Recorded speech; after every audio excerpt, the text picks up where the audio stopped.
क्या आपने कभी महसूस किया है कि आप जो चाहते हैं वो हमेशा आपके हाथों से फिसलता जाता है? क्या अगर आपको बताया जाए कि आपके मनचाहे परिणाम पाना आपके हाथ में है और यह सब आपके सोचने और करने के तरीके पर निर्भर करता है?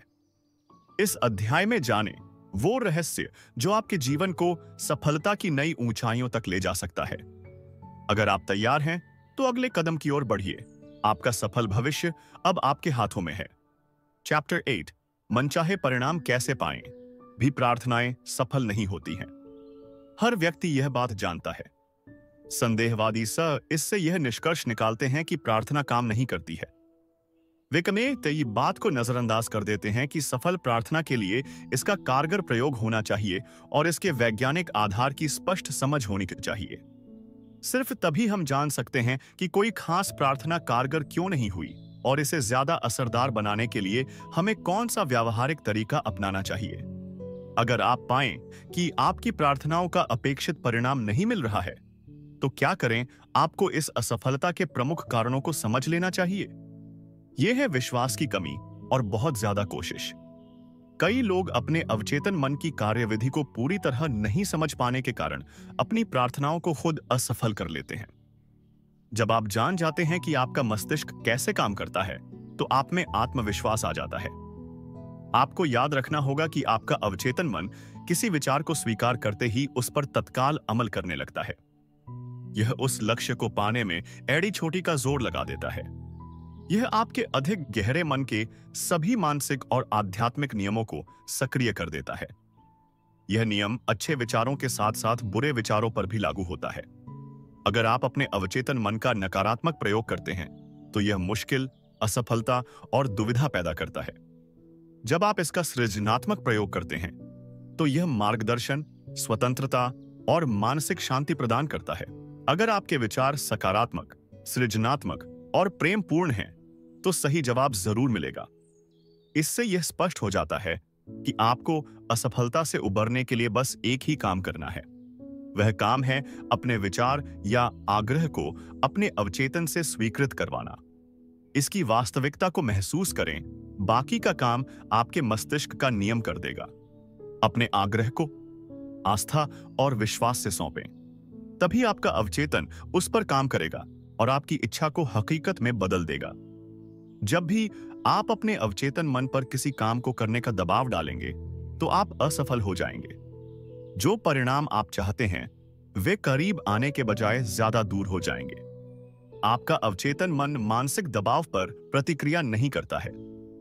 यह तो आपकी आस्था या चेतन मन की स्वीकृति पर प्रतिक्रिया करता है। परिणाम पाने में असफल होने का कारण यह भी हो सकता है कि आप मानसिक रूप से ऐसी बातें कह रहे हो। स्थिति बिगड़ती जा रही है। मेरी इच्छा कभी पूरी नहीं होगी। मुझे कोई रास्ता नहीं दिख रहा है। कोई उम्मीद नहीं है। मुझे नहीं पता कि क्या करना है। मैं उलझन में हूं। जब आप इस तरह की बातें सोचते हैं, तो आपको अवचेतन मन की ओर से कोई प्रतिक्रिया या सहयोग नहीं मिलता है। समय काटते सैनिक की तरह न तो आप आगे बढ़ते हैं, न ही पीछे हटते हैं।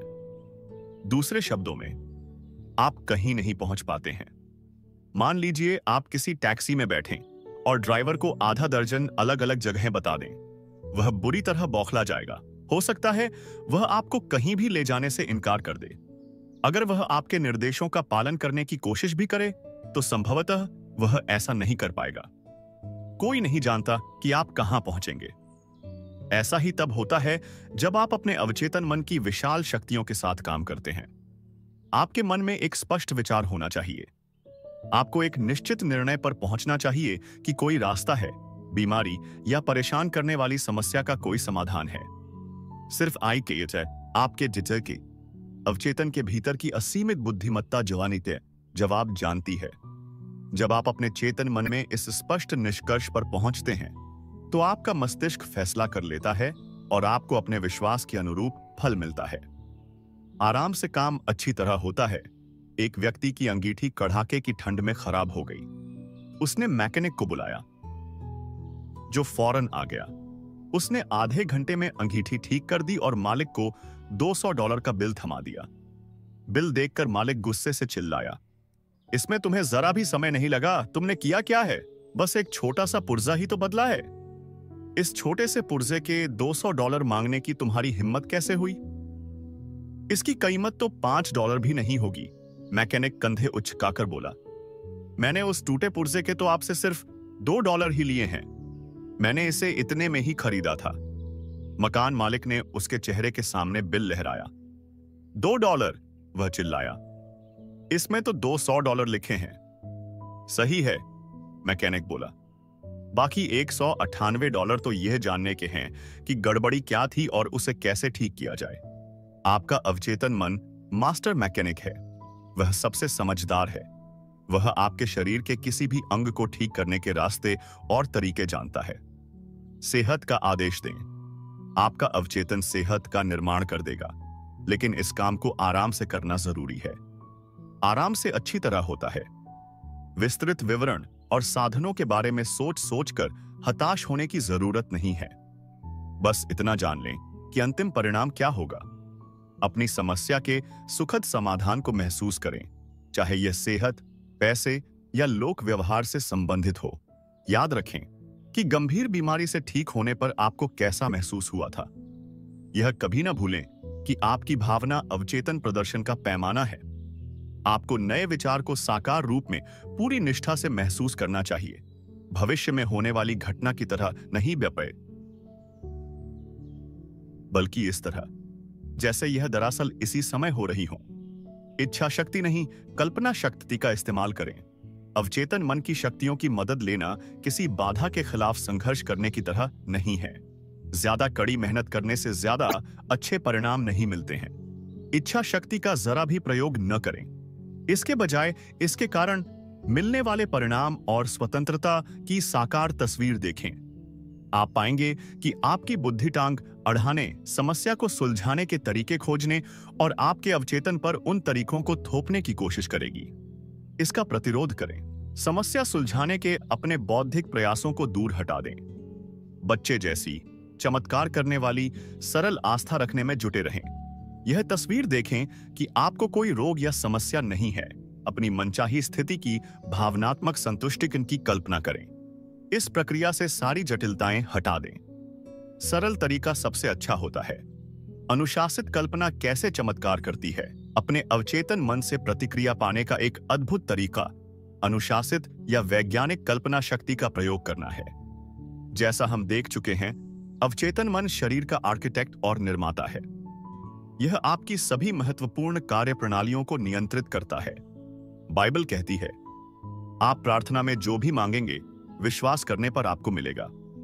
विश्वास करना किसी चीज को सच मानना है, इसके होने की उम्मीद में जीना है। जब आप इस अवस्था में रहते हैं तो आपकी प्रार्थना पूरी हो जाएगी। प्रार्थना में सफलता पाने के 3 कदम। सफल प्रार्थना के लिए 3 मूलभूत कदमों की जरूरत होती है। 1. समस्या को स्वीकार करें या मानें। 2. समस्या को अवचेतन मन के हवाले कर दें। सिर्फ वही इसे सुलझाने का सबसे प्रभावी समाधान जानता है। 3. गहन विश्वास की शांत अनुभूति रखें कि यह काम हो चुका है। झिझक और शंकाएं आपकी प्रार्थना को सिर्फ कमजोर करती हैं। खुद से यह न कहें, काश मैं ठीक हो जाता, या मुझे उम्मीद है यह कारगर होगा। जो काम होना है उसके बारे में आपकी भावना से ही परिणाम तय होता है। मान लें कि आपको सामंजस्य अवश्य मिलेगा। मान लें कि आपको सेहत अवश्य मिलेगी। अवचेतन मन की असीमित उपचारक शक्ति का जरिया बनकर आप प्रभावी बनते हैं। सेहत के विचार को अवचेतन मन तक पूरे विश्वास के साथ पहुंचाएं, फिर आराम से बैठ जाएं। खुद को इसकी शक्ति के भरोसे छोड़ दें। हर स्थिति और परिस्थिति में कहें, यह भी गुजर जाएगा। आराम और विश्वास के साथ आप अवचेतन मन में विचार भरते हैं। इससे विचार के पीछे की गतिमान ऊर्जा को क्रियाशील होने और विचार को साकार करने की सामर्थ्य मिलती है। आपको प्रार्थना के विपरीत परिणाम क्यों मिल सकते हैं? इमाइल कुए मशहूर फ्रांसीसी मनोवैज्ञानिक हैं, जिनके अमेरिका में बहुत से प्रशंसक हैं। उन्होंने एक महत्वपूर्ण बात कही थी, जब आपकी इच्छाओं और कल्पना में संघर्ष होगा तो हर बार आपकी कल्पना की जीत होगी। वे इसे विपरीत प्रयास का नियम कहते हैं। मान लें आपसे जमीन पर रखे एक संकरे पटिये पर चलने को कहा जाए। आप बिना कोई सवाल किए ऐसा आसानी से कर लेंगे। लेकिन मान लें वही पटिया 20 फुट ऊंची दो दीवारों के बीच रखा हो, क्या आप उस पर चलेंगे? क्या आप ऐसा टिपे से आई ऐसा कर पाएंगे? शायद नहीं। पटिए को पार करने की आपकी इच्छा आपकी कल्पना से संघर्ष करेगी। आप कल्पना करने लगेंगे कि आप पटिए पर लड़खड़ा रहे हैं और उतनी ऊंचाई से जमीन पर गिर रहे हैं। हो सकता है पटिए पर चलने का आपका बहुत मन हो, लेकिन गिरने का डर आपको रोक देगा। आप अपनी कल्पना पर विजय हासिल करने या इसे दबाने की जितनी कोशिश करेंगे, गिरने का विचार उतना ही मजबूत होगा। मैं अपनी असफलता से उबरने के लिए इच्छा शक्ति का प्रयोग करूंगा